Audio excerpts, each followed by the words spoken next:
Inveja.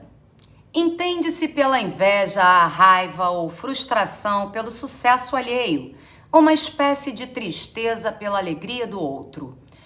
Um sentimento humano muito comum, que é também o pecado capital no qual as pessoas mais se identificam, embora tenham vergonha de admitir que o sentem, preferem enxergá-lo no outro. Eu sou a Mônica Fraga e hoje falaremos desse sentimento dual que acomete quase todo mundo desde os primórdios. Já deixe seu like, se não é inscrito aqui no canal, se inscreva e se gostar do conteúdo, compartilhe com seus amigos. A inveja não ocorre apenas em relação a objetos e bens materiais. Existe também a inveja emocional, tão comum quanto a material. Sente-se inveja da inteligência, da desenvoltura, da ousadia e também das más qualidades, como a malandragem e a cara de pau. Um paradoxo, onde os bons invejam os maus. A inveja deriva da admiração. Quando o outro é considerado mais desenvolvido, gerando um sentimento de inferioridade. E aí está a tristeza pela felicidade alheia. A inveja pode ser tão grande, mas tão grande, ao ponto de alguém aceitar perder para que outro perca mais ainda. Embora seja um sentimento indigno, a inveja não se manifesta em ambiente hostil.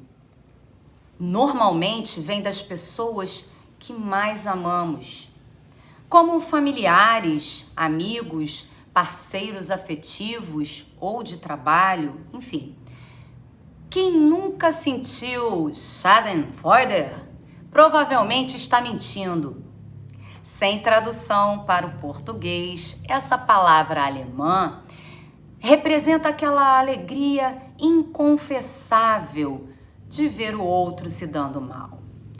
E não há pimenteira, figa ou reza forte que impeça a inveja de atacar, porque querer o que é do outro faz parte da natureza, de macacos a bebês. Quando o sentimento de inveja traz o desejo de ter os bens materiais, o status ou alguma qualidade como a beleza, por exemplo, de outrem, a área ativada é a mesma responsável por processar as sensações de dor física ou emocional, segundo um estudo do Instituto Nacional de Ciência Radiológica em Tóquio de 2009. Ou seja, a inveja dói de verdade. Quando o invejoso percebe que a outra pessoa tem um insucesso, fracassa no trabalho, briga com a mulher ou bate o carro, ele se sente recompensado por isso.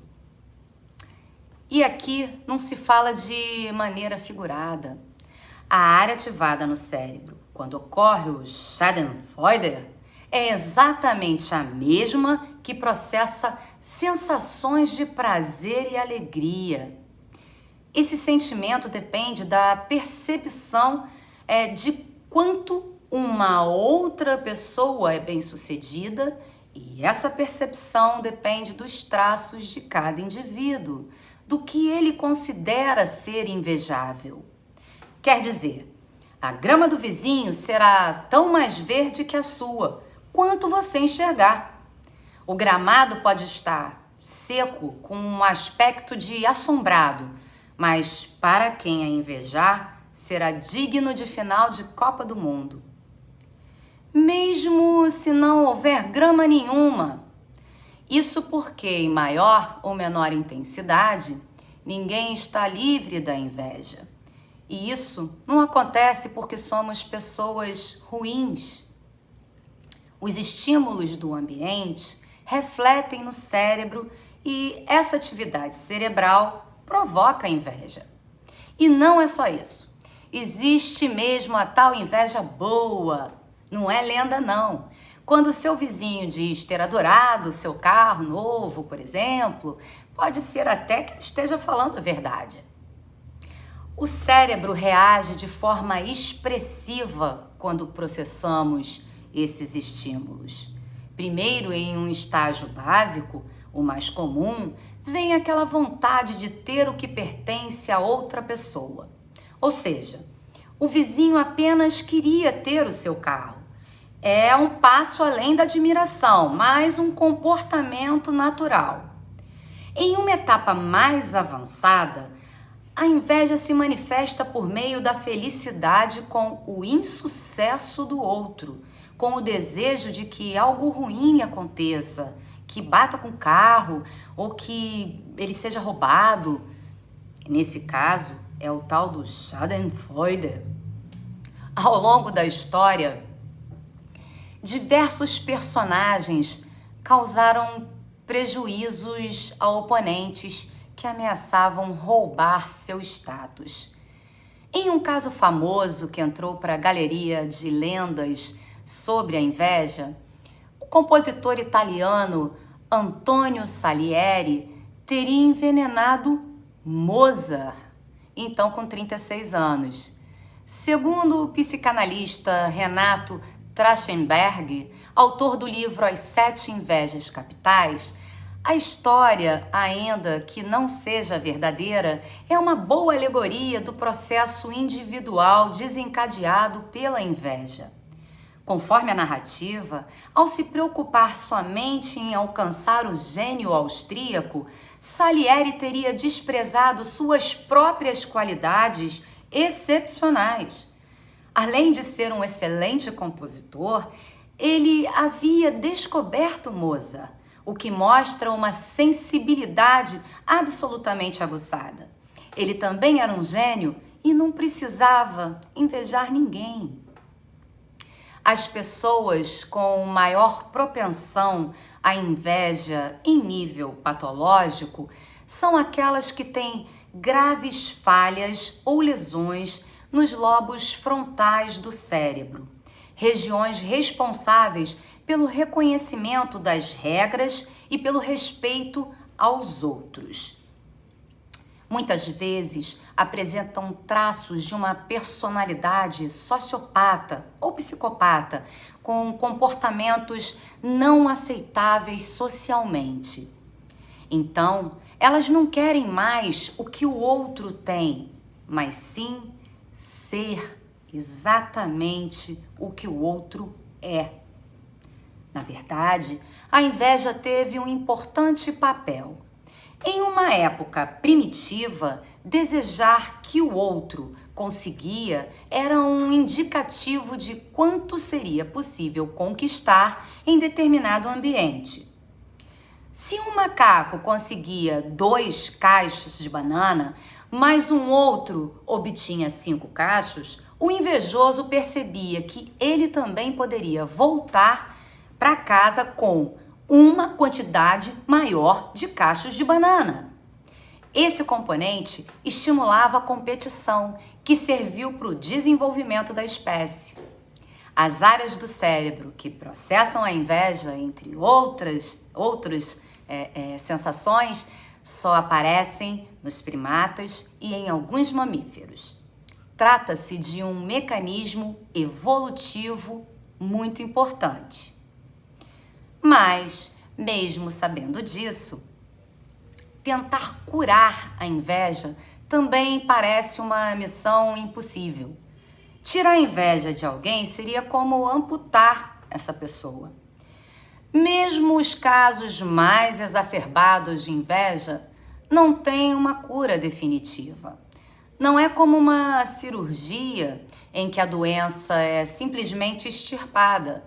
Sendo assim, quando atinge níveis patológicos, o sentimento de inveja pode ter desfechos muito trágicos.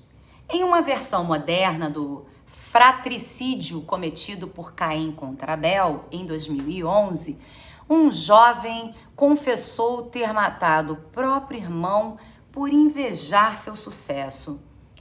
O crime bíblico foi cometido porque Caim acreditava que Deus privilegiava Abel.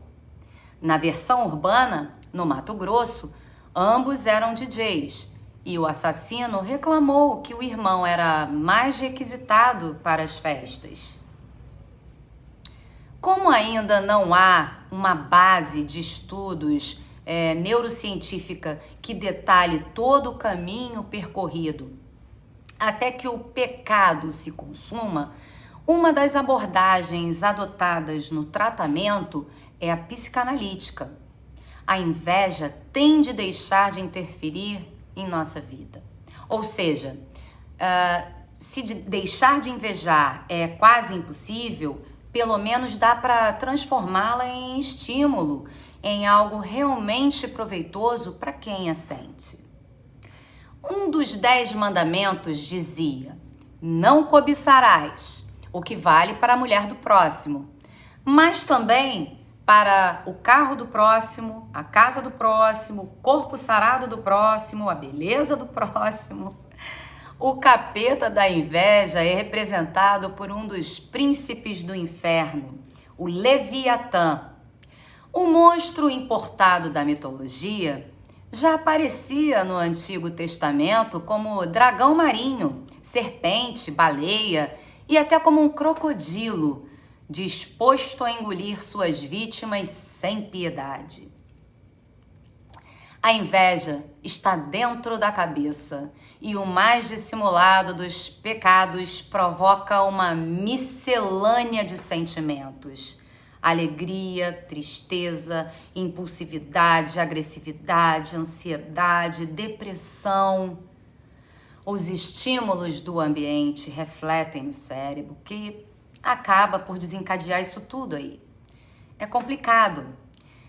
Pessoas com esse tipo de comportamento registram a falta de serotonina, hormônio responsável pelo bom humor, regulação do sono e aquela sensação de bem-estar.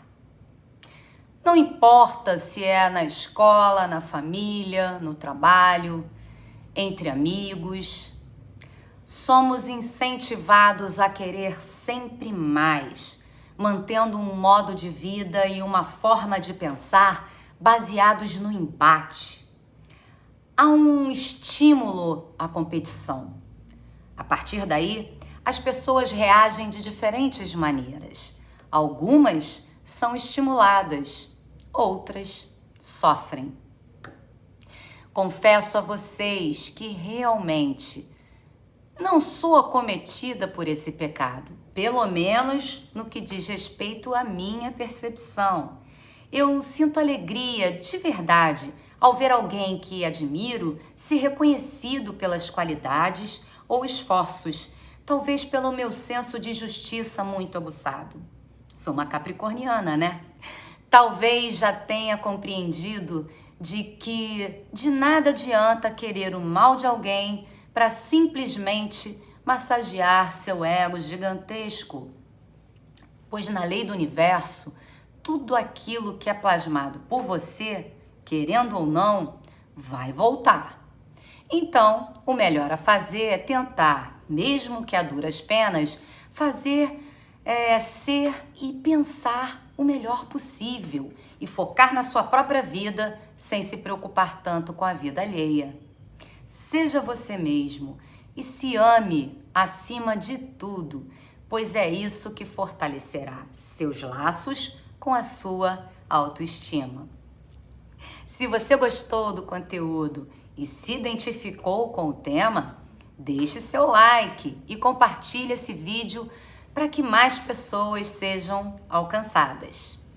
E se você quiser ser um colaborador desse canal, é só acessar os links que estarão na descrição deste vídeo. Até a próxima, se Deus quiser, e Ele sempre quer. Um beijo. Tchau.